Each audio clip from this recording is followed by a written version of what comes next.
Are you living in a grave? What are you doing there? Easter wasn't just a celebration. It was a declaration of victory over sin, death, and the grave. Jesus rose from the dead and left behind an empty grave.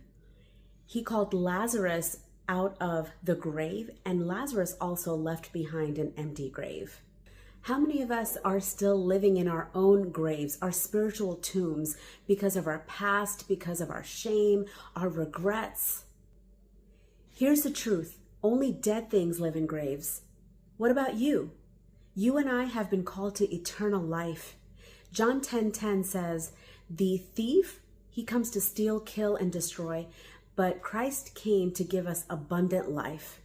If you find yourself in places of hopelessness, joyless, fear, God is calling you out from those places. The same voice that called Lazarus out of his grave is calling you and I out of ours.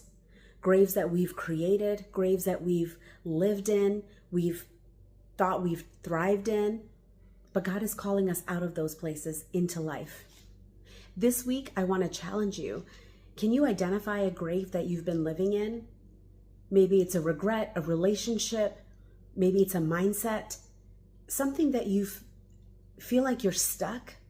But let me encourage you, God is calling you out of those situations. As we just celebrated Easter, let me encourage you this week that the same power that rose Jesus from the dead is alive in you and alive in me.